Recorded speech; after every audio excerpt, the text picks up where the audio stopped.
kunja bihari Gopi Janavala Girivardhari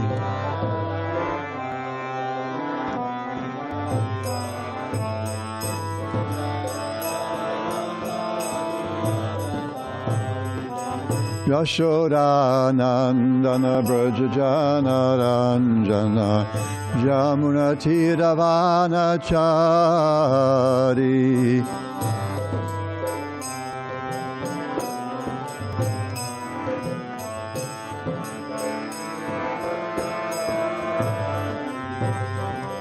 Yashoda Nandana Brajajana Ranjana Jamuna Tiravana Chari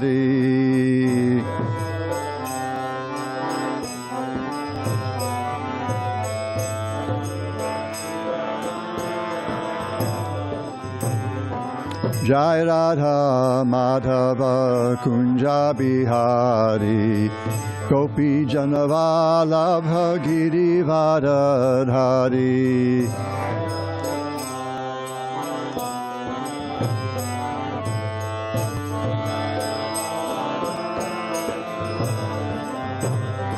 Jai Radha Madhava Kunja Bihari Gopi Janavalabha Girivardhari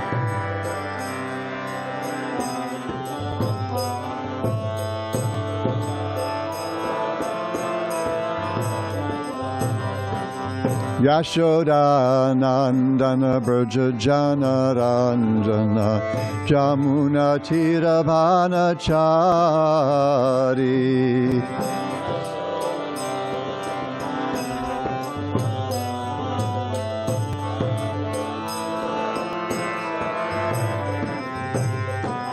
Yashoda Nandana Brajajana Ranjana Yamuna Tiravana Chari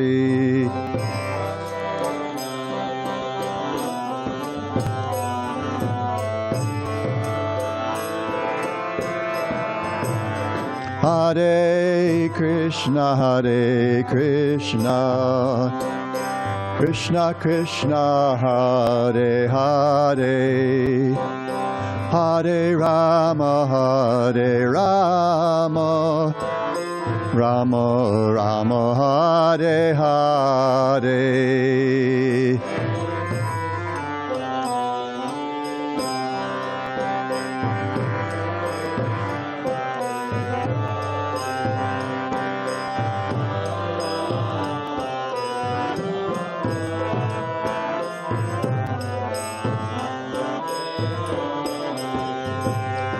Hare Krishna Hare Krishna Krishna Krishna Hare Hare Hare Rama Hare Rama Rama Rama Hare Hare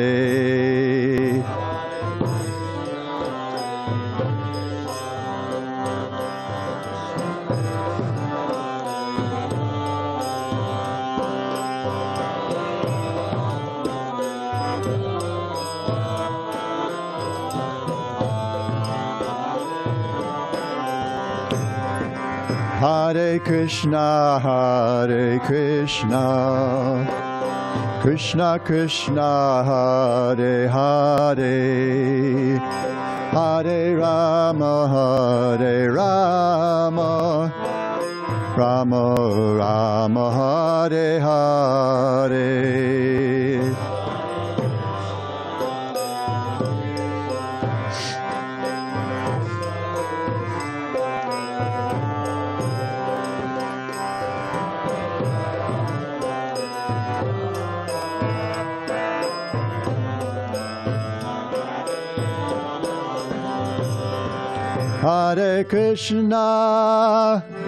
Hare Krishna Krishna Krishna Hare Hare Hare Rama Rama Rama Hare Hare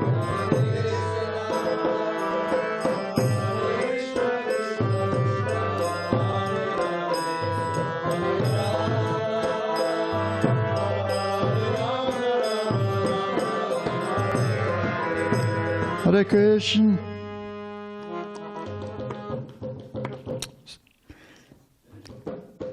Hare Krishna, Hare Krishna, Krishna Krishna, Hare Hare, Hare Rama, Hare Rama, Rama Rama, Hare Hare.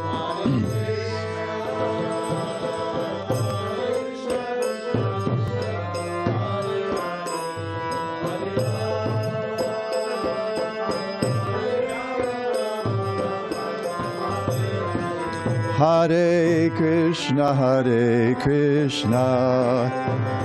Krishna Krishna, Hare Hare, Hare Rama,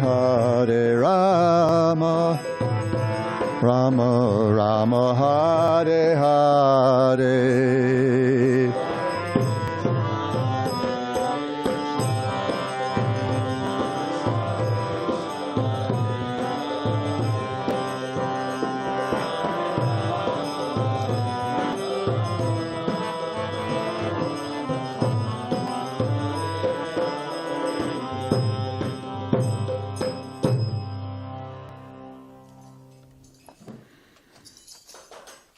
Which one is that?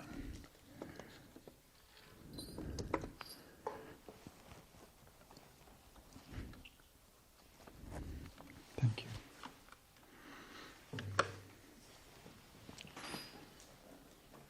Om Namo Bhagavate Vasudevaya. Om Namo Bhagavate Vasudevaya.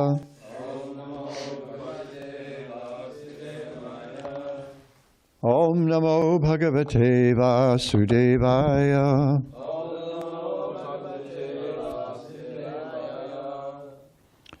So today we'll hear from Srimad Bhagavatam, Canto 7, Chapter 7, texts 12 through 14. We'll chant 12 together.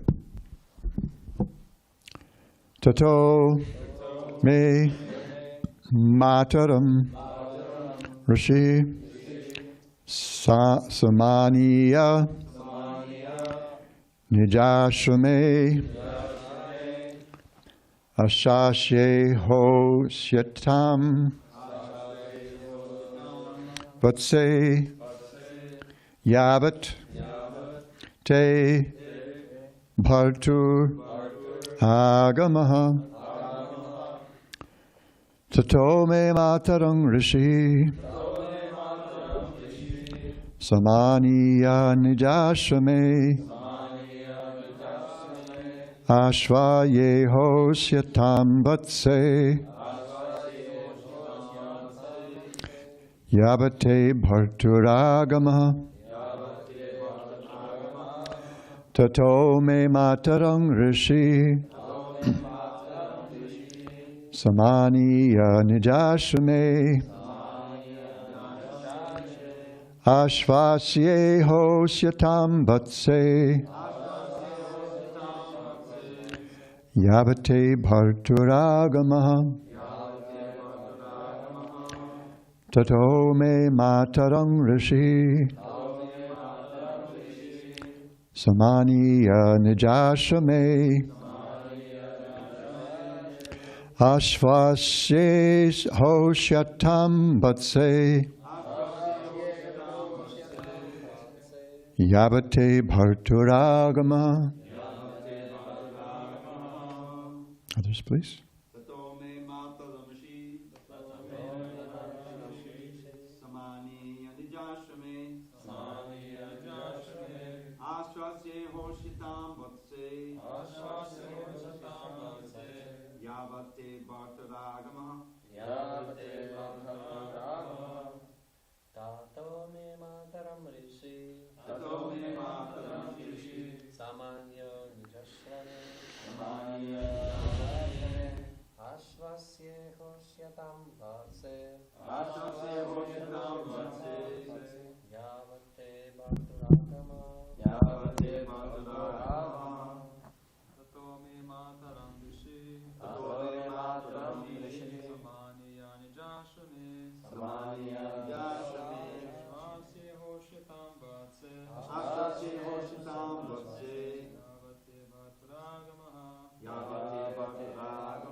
tato me matara rushi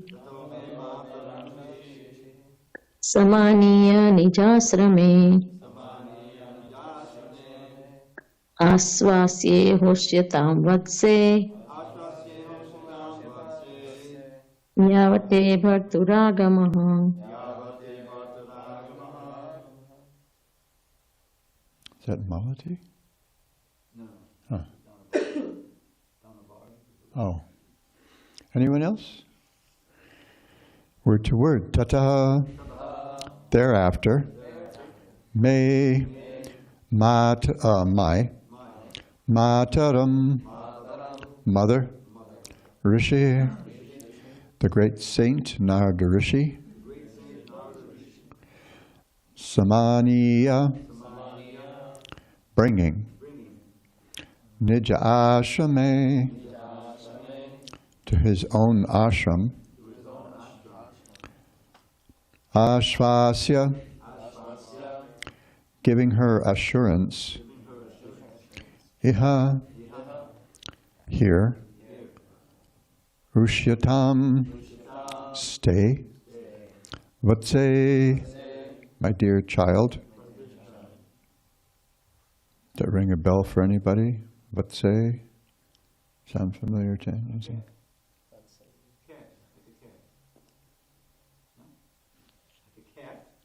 Oh, yeah. But also, what's on the other side of that? Vatsalya.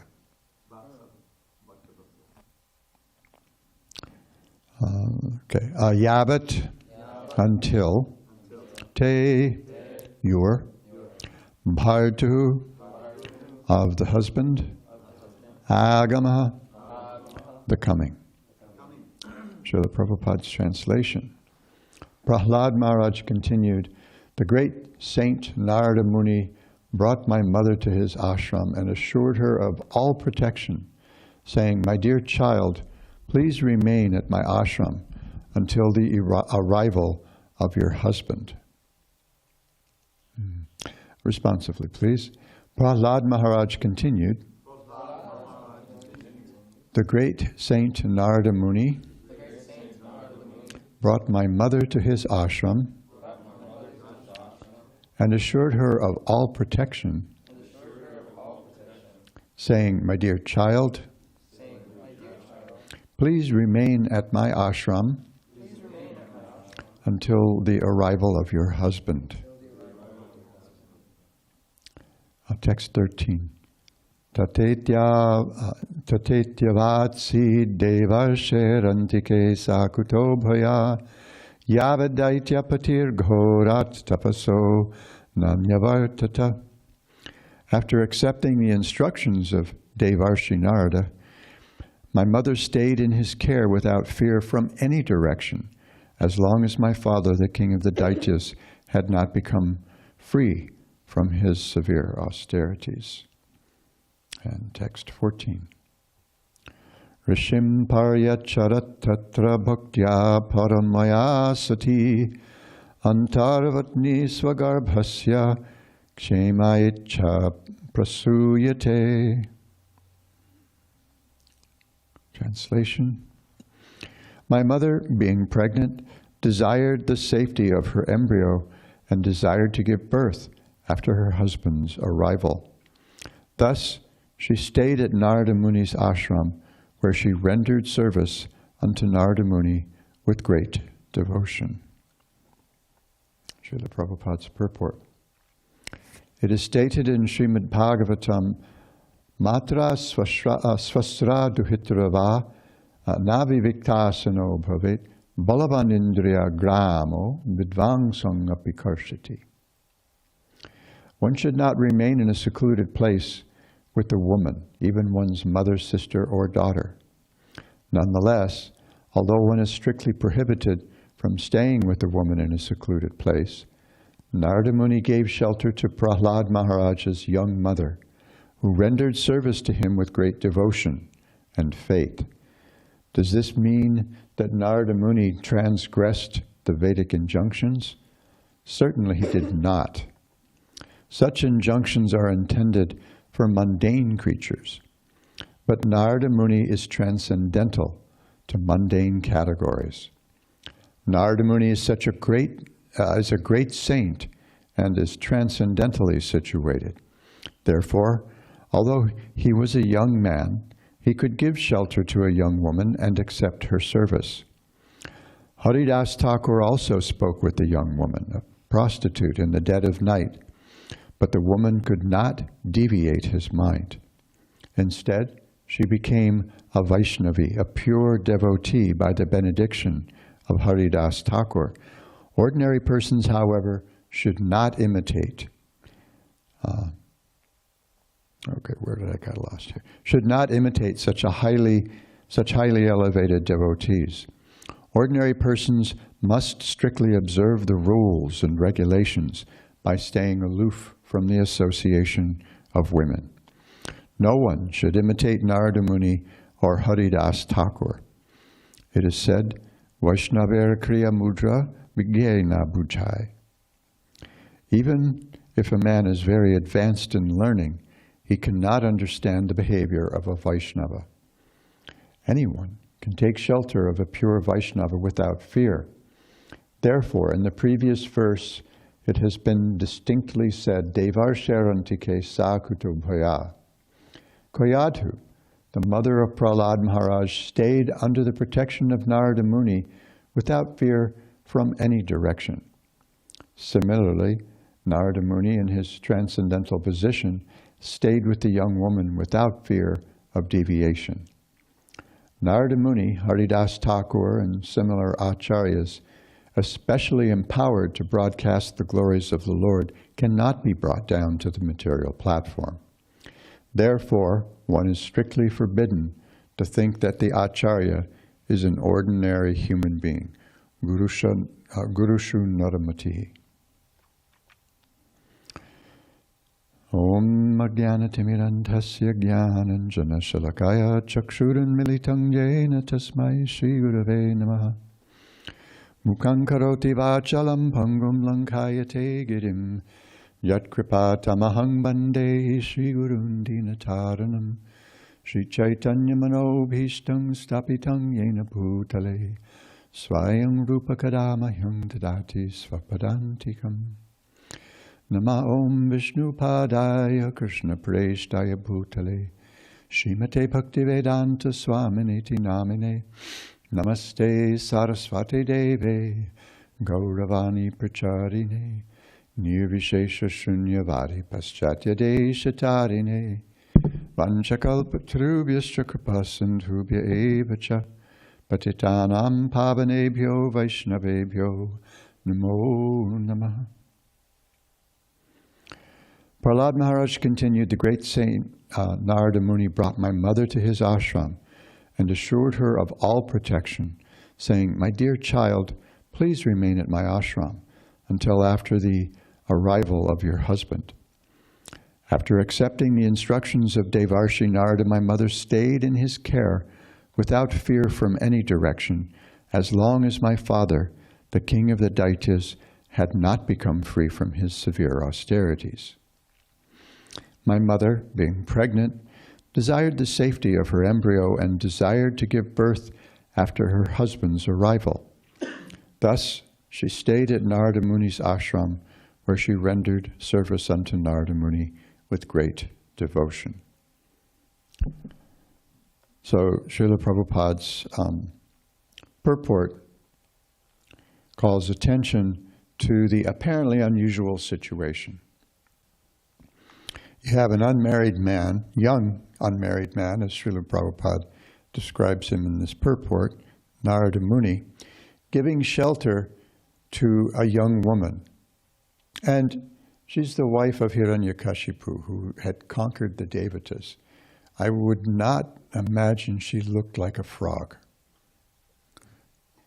At least, by our estimation. She was probably had all good qualities, probably very beautiful, intelligent,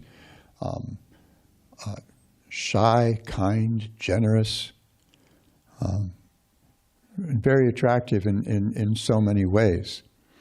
But Nārada Muni's business was to give her shelter because of the child in her womb. So there wasn't anything untoward about the relationship. He refers to her here as my child. The word vatsa in the verse is her. So this is the relationship. It's a protective relationship. So it's more of a vatsalya relationship, a fatherly relationship. And we see in the third canto,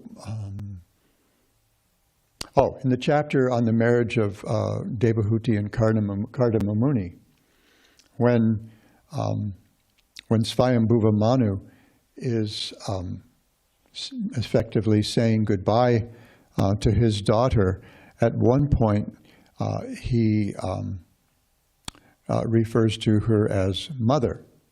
And Srila Prabhupada says in his purport that out of affection, a father may address his daughter as mother or darling. So this is a really, I particularly found that a kind of an interesting comment. So this relationship it's actually a very respectful relationship. I thought we'd take a look at that ninth canto verse that Srila Prabhupada begins the purport with. Matra svasrav duhitrava naviviktasano bhavit balavan indriya gramo vidvangsam apikarshati. One shouldn't allow himself to sit on the same seat even with one's own mother, sister, or daughter, for the senses are so strong that even though one is very advanced in knowledge, vidvan, someone who has a great deal of knowledge, still his indriya grama may be karshati, they may be disturbed, they may be triggered. And so Srila Prabhupada says in his purport, learning the etiquette of how to deal with women does not free one from sexual attraction. As specifically mentioned herewith, such attraction is possible even with one's mother, sister, or daughter. Generally, of course, one is not sexually attracted to his mother, sister, or daughter. But if one allows himself to sit very close to such a woman, one may be attracted. This is a psychological fact. It may be said that one is liable to be attracted if he's not very advanced in civilized life. However, as specifically mentioned here, vidvangsam api karshati.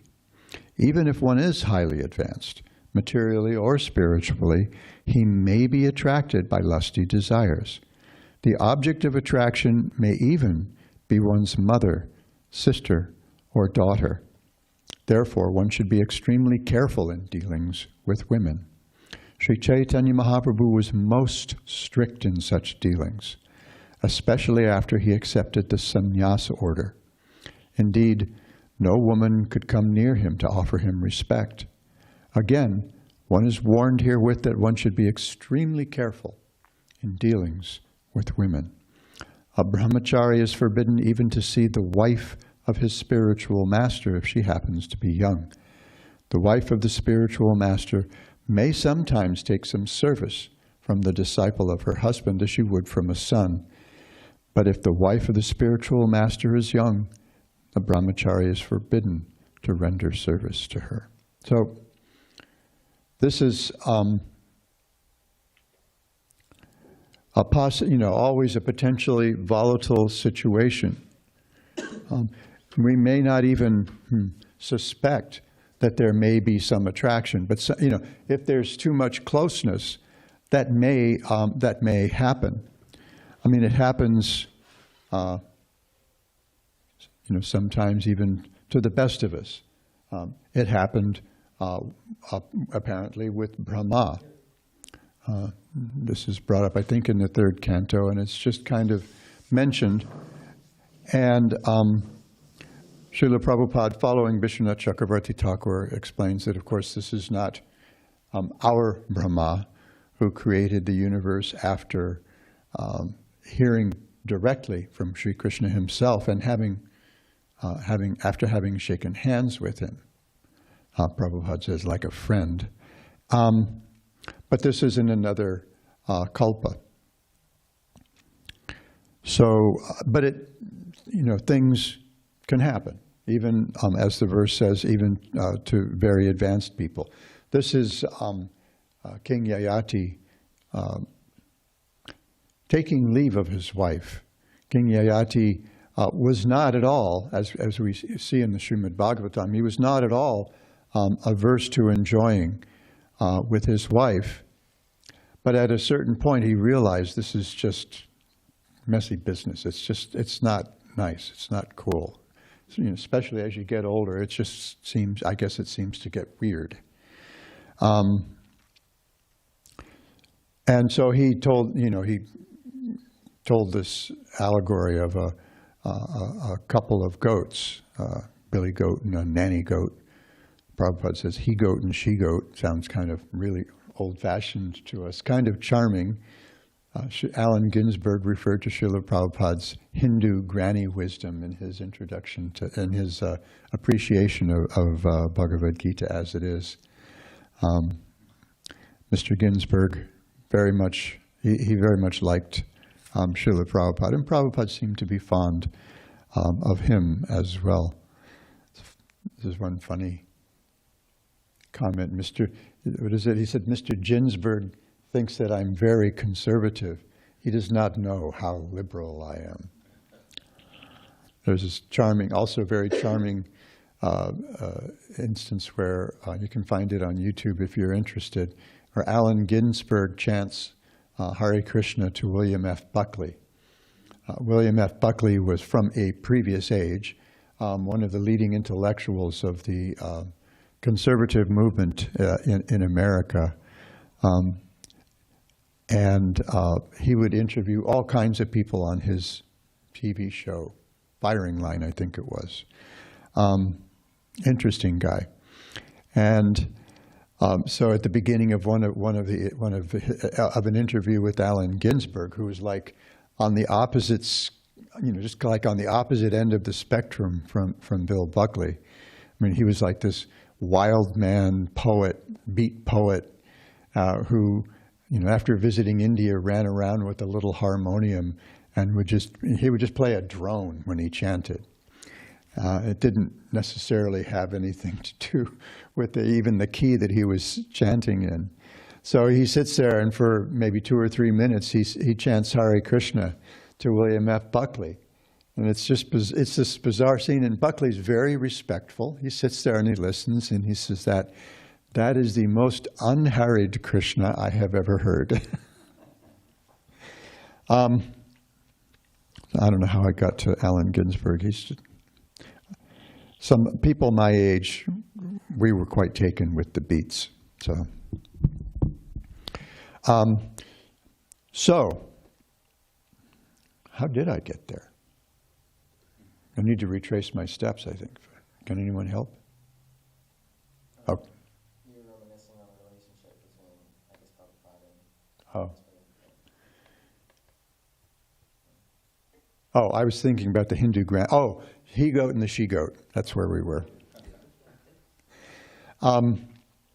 So anyway, he tells a story about this, this goat couple and the billy goat. He just couldn't get enough of his wife, and he became so distraught with himself for that he had himself castrated. But then he had them put back on so that he could enjoy more. So Yayati's kind of recounting this story to his wife, telling him, that this is such an intense attachment that we have in this world, and I'm done. I'm just done. I just can't anymore. I realize that it's not the ideal thing for being this attached to sex. Just isn't very conducive to a progressive spiritual life. So then he says, here. He says, we shouldn't allow ourselves to become too close, even to our own mother, sister, or daughter, because the senses are so strong that they could agitate us, even if we're actually very learned. So this is a common thing. People know this. In professional settings, we know that, if a man and a woman are meeting in an office, generally they keep the door open.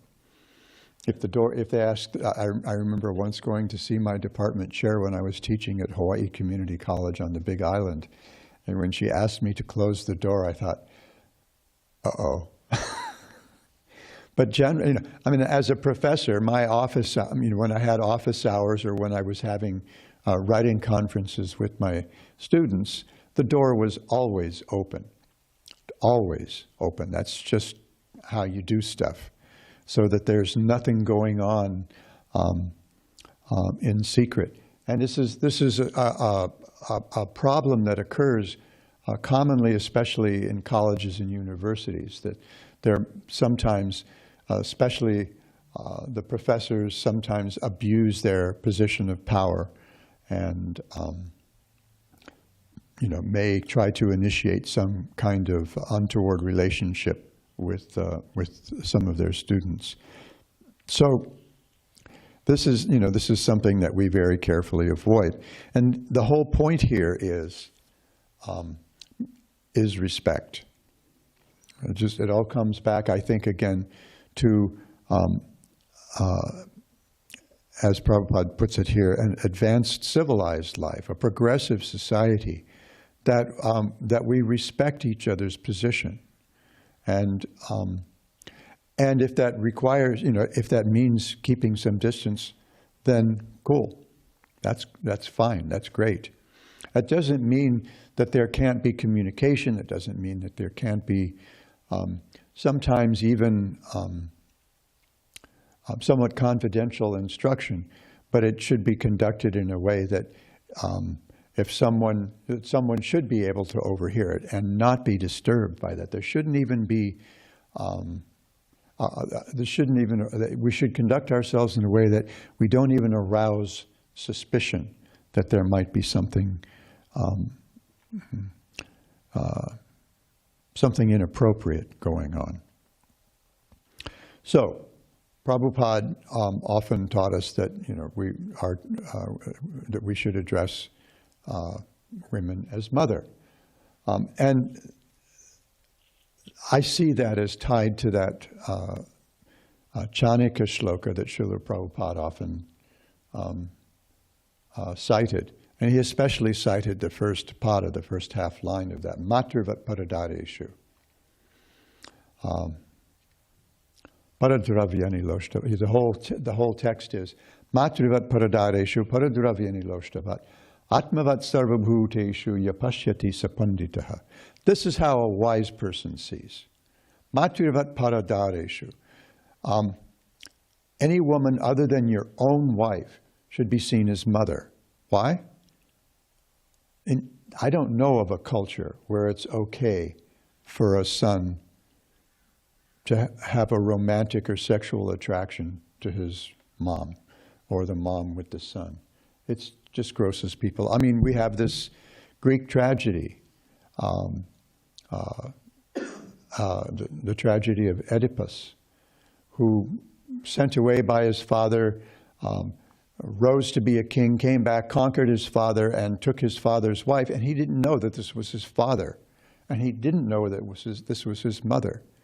And when he found out, he was so mortified that he poked his eyes out, because he just thought, oh, I mean, this attraction to women, this has put me in this awful position of having this kind of relationship with my mother, which is abominable.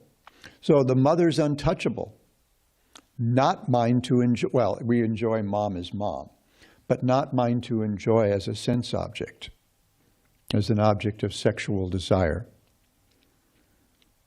So don't identify with women other than your own wife. Paradravyani loshtavat. Para means other, right? So someone else's stuff, how do you see that? As garbage, trash in the street. Not many people walk down the sidewalk and they're checking out the gutter to see what treasures might be there.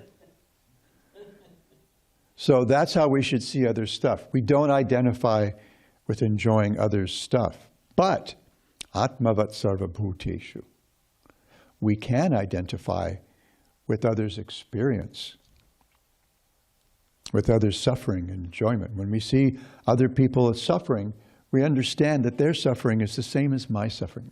Whatever is eating at them, that's just the same as when there's something eating at me. When they're down, when they're feeling terrible because someone has insulted them, it's the same kind of awful feeling that I get when someone insults me. I want to strike back. So we don't get all freaked out if somebody does strike back. You think, oh my God, it must be really hurting. That's how a wise person sees. So Prabhupada often cited this, matrivat paradadeshu. So this is how we should have our relationship with women. So we can, if they don't mind, sometimes we need to ask, how do you prefer to be addressed? Just like in the rest of the culture in America and some Western European countries, you ask people, if they seem, kind of like gender deviant or something, that we ask, oh, so what pronouns do you prefer? And if we don't ask, just wait a minute, they'll tell you. Just like, how do you know if someone's vegan? Just wait a minute, they'll tell you.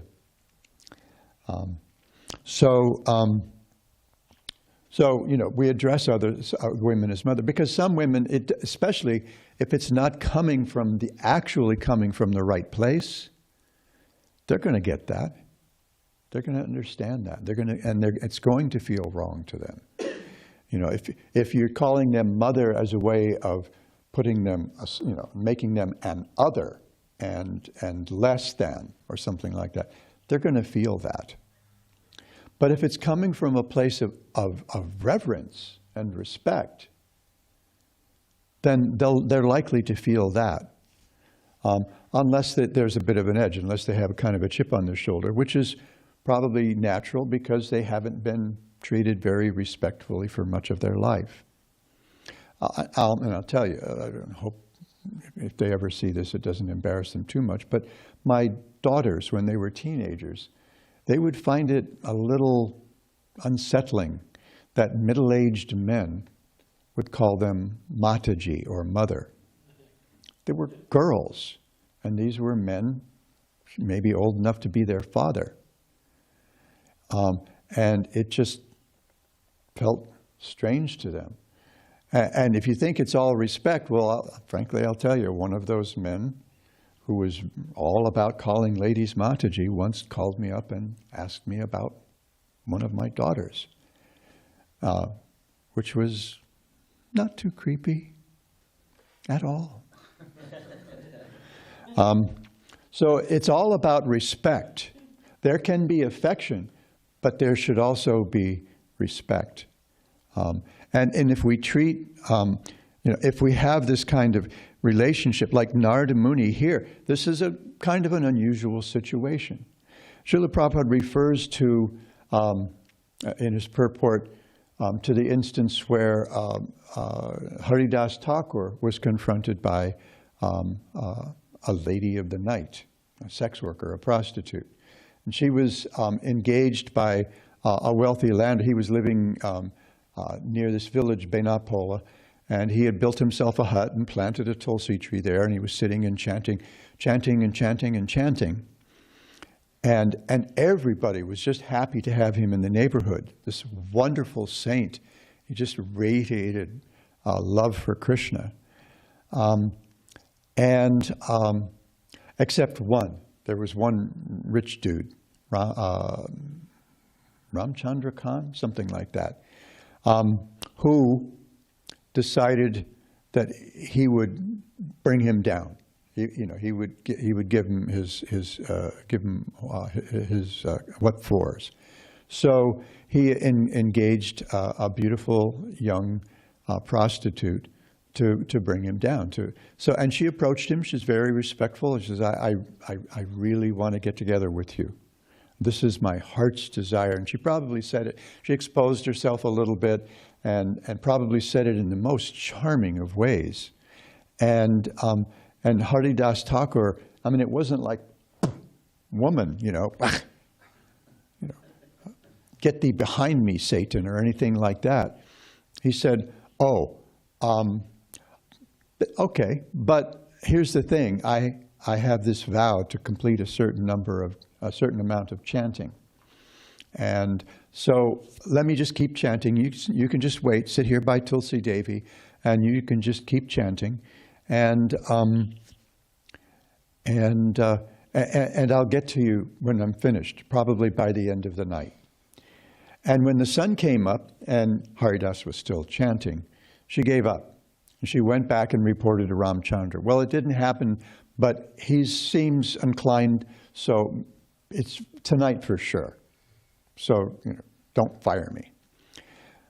So she went back again, and he said, well, I'm sorry, I still haven't finished chanting.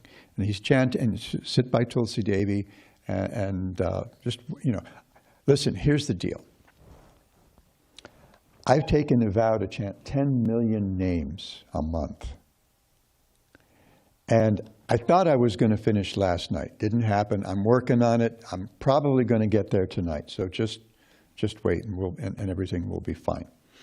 And so he's chanting, and after a while she finds herself chanting, Hari, Hari, Hari. And then she goes back to Ramchandra and she says, definitely tonight. And he says, okay. And so she goes back the third night, and he says, I'll be done tonight for sure. Garens, ball bearings, you can count on it. Take it to the bank. And he's chanting, and she's chanting and chanting. And at the end of the night, she's completely transformed. Her heart has become completely transformed. And she confesses to him, this was a setup. Ramchandra Khan hired me to make you fall down. It's like one of those things, where you send a lady to meet with a man, and then all of a sudden some dude rushes into the bedroom with a camera, and to blackmail him. So he was going to ruin Haridāsa Ṭhākura's reputation by getting him seeing if he could fall down with this woman. And Haridāsa also has a confession to make. I knew that. And ordinarily, I would have just lit out. I would have taken off. But I decided to see if I could, if I could actually make your life better. So I decided to stay for 3 nights and see what, and just chant. And her heart was completely changed. So he told her, go home, give everything you have away to the brahmanas. Come back here, stay in this, I'll leave, you stay in this hut and take care of Tulsi Devi and just chant the holy names. And she came back. She lived in that hut the rest of her life. She had her head shaved, just wore a simple single cloth, and she wasn't decked out like an entertainer or anything. And lived very simply, lived by begging. Whatever came her way, she ate, and if nothing came that day, she would fast. Took care of Tulsi Devi, constantly chanted the holy name.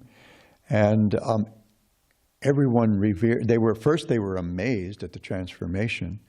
And then they revered her.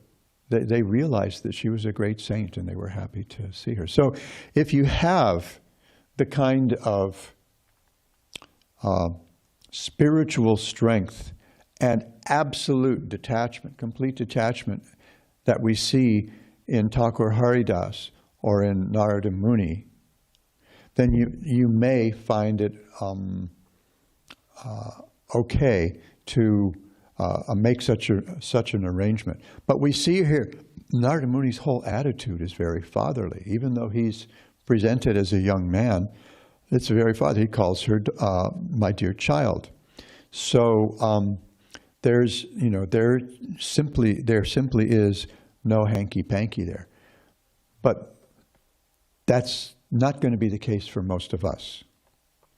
And, you know, we all know who we are. And so whenever we interact, I mean, this is a gathering of men. I'm sure there are women listening online, and others will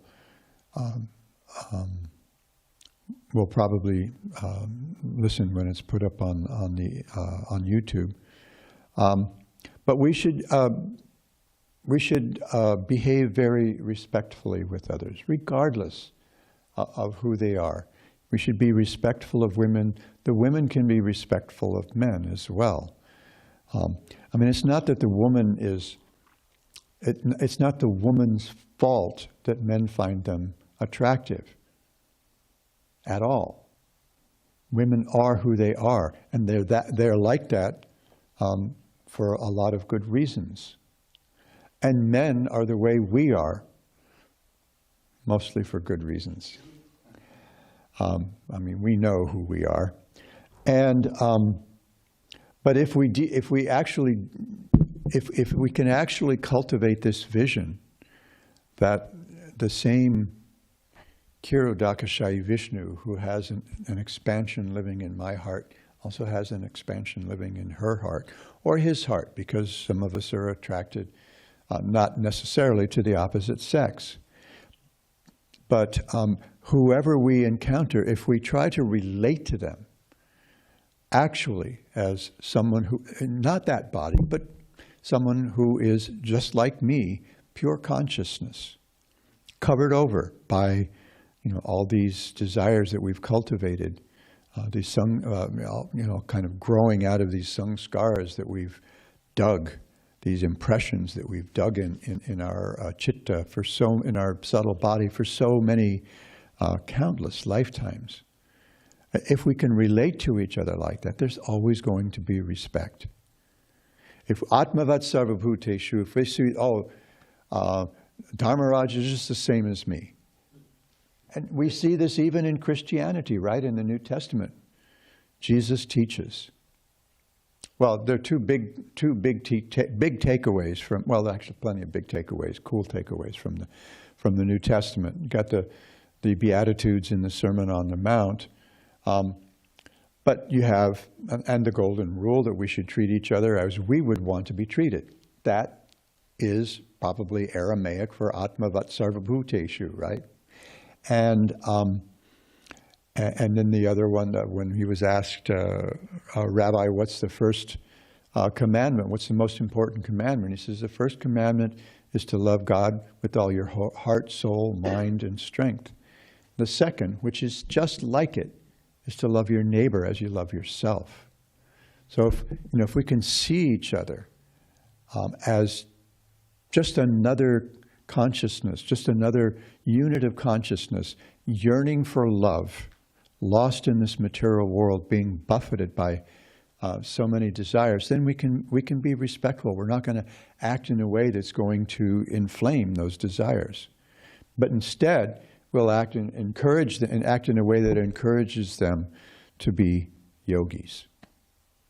Because, as we see in Patanjali's Yoga Sutras, the second sutra defines yoga, tells what yoga is for. Yogas chitta vritti nirodha. Yoga means to calm the agitations of the subtle body.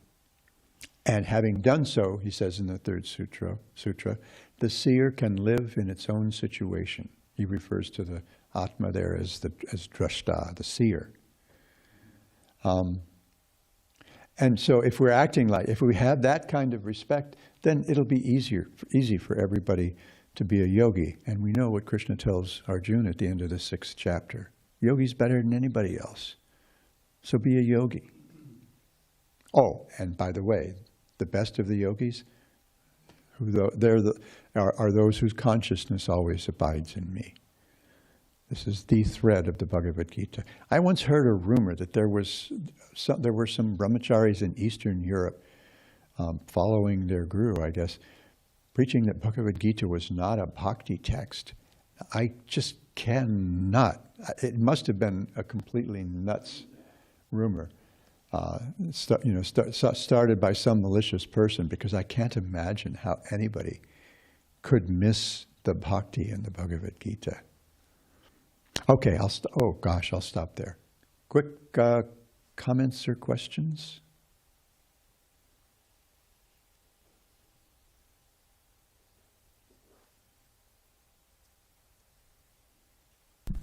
So, well, thank you for the very nice lecture, Hare Krishna. Thank you.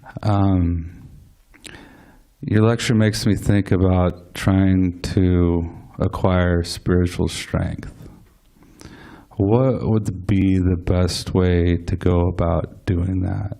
Chanting the Hare Krishna Maha Mantra and thinking about Balaram as a Rama?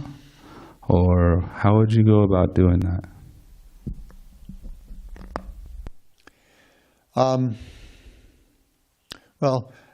Ours is actually a descending process, as we discussed before. So we get spiritual strength by the mercy of our gurus. So yeah, we follow. We get spiritual strength. Lord Chaitanya, Chaitanya Charitamrita describes that. It says that the active principle, Srila Prabhupada translates it like this: the active principle in spiritual life is the instructions of the spiritual master. So that's the catalyst. I wrote an article about this a long time ago, and being an ocean baby, an old surfer, and someone who used to fix the dings on not only my surfboard, which I had plenty of opportunity to do, but also in other surfboards because I was pretty good at it. I know that the resin that you use to make the surface of the surfboard solid, it's just this really nasty sticky stuff, and you need to use a chemical catalyst to change it into this something that will turn in a few minutes, turn into this very hard surface. So I kind of compared it to the catalyst, in a surfboard. So it's something like that. So the fact is, as bhaktas, we're composed entirely of mercy. It's the mercy of the devotees, of those Madhyama bhaktas, who are inclined to share their bhakti with others, that we have any bhakti at all. Bhaktya sanjataya bhaktya. Bhagavatam says bhakti is generated by bhakti, is born of bhakti. So we get sadhana bhakti from the bhaktas with whom we've associated, who we've heard from, whose mercy we've received. And that sadhana bhakti develops into bhava bhakti. So we get bhava bhakti from our sadhana. And then that bhava bhakti grows into prema bhakti. So we're really composed of mercy. Brahmanda brahmite kona bhagyavana jiv, Guru Krishna prasade pai. The active ingredient there is prasad, is mercy. By the mercy of the Guru and the mercy of Krishna, we get that seed of devotion. And it's the mercy of our spiritual masters, our initiating spiritual master, our instructing spiritual masters, that we understand how best to cultivate the creeper that comes from that seed.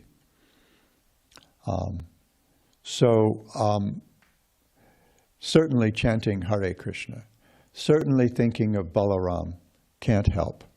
Can't hurt. What is it? There's something in the Bhagavatam, if you're traveling or something, you can take shelter of Rama and Lakshman to be safe from all dangers. I remember the first time I went to India in 1980, I had one big desire, like kind of cautionary desire. Please don't, because, I'm kind of a simple guy. I haven't been a lot of places. I'm not some big world traveler. I'm not a globe trotter, jet setter kind of a guy. I'm from a little town on the Central Coast, and I might have spent my teenage formative years, the wonder years, in the Washington, D.C. area, a very wonderful place to grow up back in the late 50s and early mid-60s. But, and then I lived on little islands in the middle of the Pacific Ocean. So it was just kind of weird for me to go to India. It was very daunting. It's this big place, very exotic, and just easy. So I just thought, one desire, don't let me get stuck anywhere alone while I'm in India. Very first thing that happened, I got stuck alone in India. And I was thinking of, okay, Ram and Lakshman, now I need your help. Balaram always, he's always a source of strength. I mean, he's Bala and we're Bala. He's very strong and we're very vulnerable. So we can take shelter of him. Krishna's big brother. So that's, he's a Duryodhana guru. Duryodhana was this very powerful club fighter. And his club fighting guru was Balaram. Therefore, Balaram went off on pilgrimage when the war was imminent, because he couldn't take sides against Krishna, but he had so much affection for Duryodhana because of Duryodhana's devotion to him. It's a natural kind of a thing that when there's affection, it can be, it's reciprocated. If someone's got a heart, how do you not respond? So yeah, we find strength in the association of devotees. And there are three qualities. When Srila Rupa Goswami discusses the association of devotees in Bhakti Rasamrita Sindhu, it just gets a half a line. But there are three qualities in the association we're looking for. Swajati ashaye snigdhe sadhu sanga svatovare. That's all Rupa Goswami. He gives it in the list earlier, and then when he's discussing, maybe it's when he's discussing the 5 most important things, sadhu sanga being one of them, chanting the holy names being another, hearing Srimad Bhagavatam. Take shelter of even one of these, to some extent, we can get great strength. So, swajati ashaye snigdhe. Sadhu Sangha Svatovare. So one Svajatiya. Jata has to do with birth, with kind, with caste, class, something like that. It's a kind of a taxonomical thing. They're of our kind. They're family. They share our spiritual aspirations. Sometimes, mostly devotees will say like-minded. I prefer to say like-hearted because I think it's more to the point, frankly. And then snigdhe, affectionately disposed toward us. Because if they're not, if it's just some kind of like official thing, it's not so attractive. You're not going to be drawn to them. But if they can actually if they feel affection for us, then that's going to draw affection out of us, and we're going to become attached. And svatovare. Vara means better, superior, higher. And svata refers to the self. So they're more advanced than we are. So that's the kind of people we want to associate with. Sadhu Sangha doesn't mean hanging out with the Prabhus on Sunday afternoon watching the game, or Friday night watching the boxing match on the big screen TV, drinking O'Doul's and eating nachos. I mean, if you're going to do that with your other friends who are devotees, because at least it's not going to go. It's less likely to go too far off the rails. But that's not the essence. That's not what sadhu sangha is about. Sadhu sangha is about matchita madgata prana bodhayanta paras tavakatamritam tapta jivanam, that kind of thing. That's real sadhu sangha.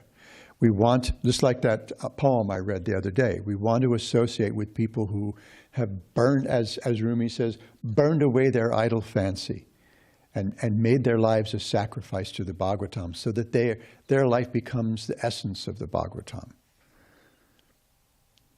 Is that okay? Okay, thanks. It's a great question because we're all, looking for more strength. Unfortunately, sometimes we're not able to be in association with devotees. Right. So we associate, when we're not in the association of devotees, we deal with the other people. We deal with other people as is appropriate. Some people we can be friendly with. Other people we might want to have just kind of an official position, official relationship, professional relationship, and others we might want to keep some distance.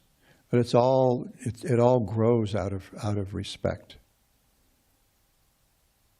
Is that okay? Anything else? Dravida Prabhu. That question, you quoted several times in your talks this verse 11.3.31. This is Prabhuta of the nine. Yeah, but the whole thing is. I remember when because I was thinking of that verse Tasmad Guru Papadya Uttamam, which is one of the verses that he chants here. And I realized, well, this says he begins with therefore. So I was like, so well, let me look at what happened, what he's talking about before that. Tasmad, therefore, what's it? So I looked it up, and I think you may have pointed this out. The first verses before that in the discussion, he's explaining how there's no other, all of the normal efforts of trying to be happy are going to crash.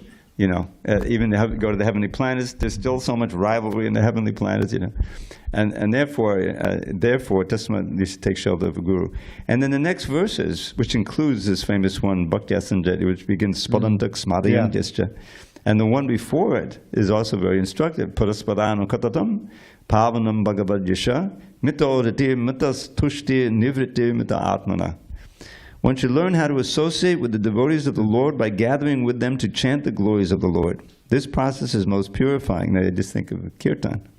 As devotees thus develop their loving friendship, they feel mutual happiness and satisfaction, and by thus encouraging one another, they are able to give up material sense gratification, which is the cause of all suffering. It just sounds like the International Society of Krishna Consciousness. I think that's right to the point of your question. Right to the point.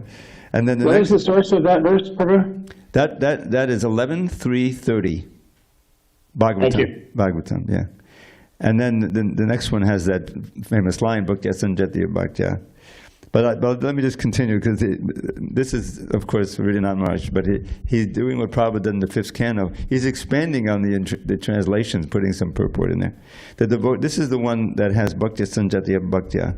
The devotees of the Lord constantly discuss the glories of the personality of Godhead among themselves. Thus they constantly remember the Lord and remind one another of his qualities and pastimes. Smadantak, smadhyantas. In this way, by their devotion to the principles of Bhakti Yoga, the devotees please the personality of Godhead, who takes away from them everything inauspicious. Being purified of all impediments, the devotees awaken to pure love of Godhead, and thus even within this world, their spiritualized bodies exhibit symptoms of transcendental ecstasy, like standing of the hair on the end.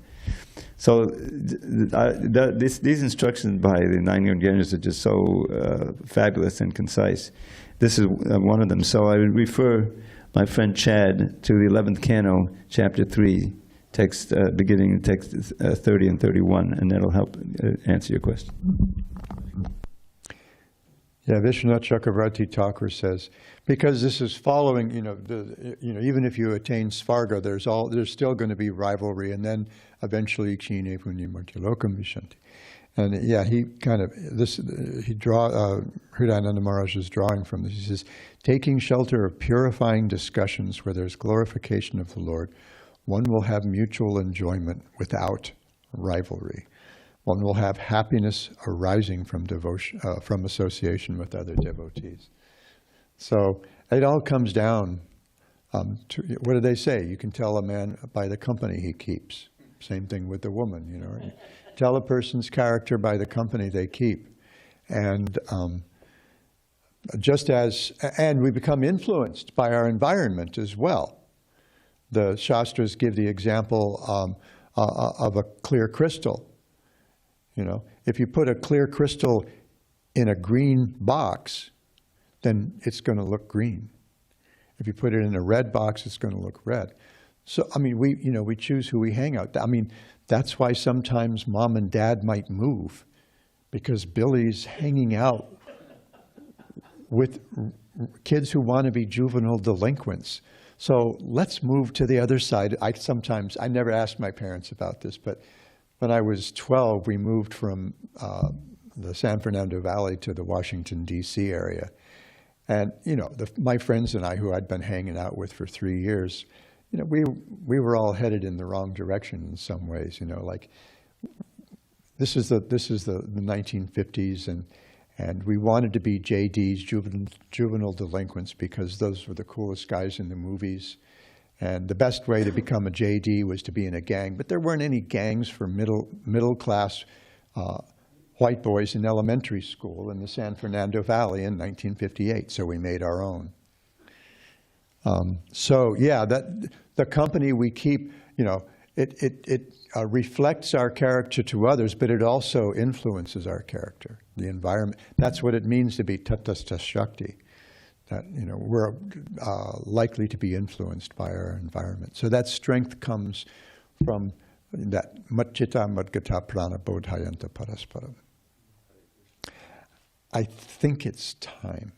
Thank you all so much for your patience. Grantaraja Srimad Bhagavatam ki jai, Gaur Bhakta Vrinda ki jai. Pancha Kalpa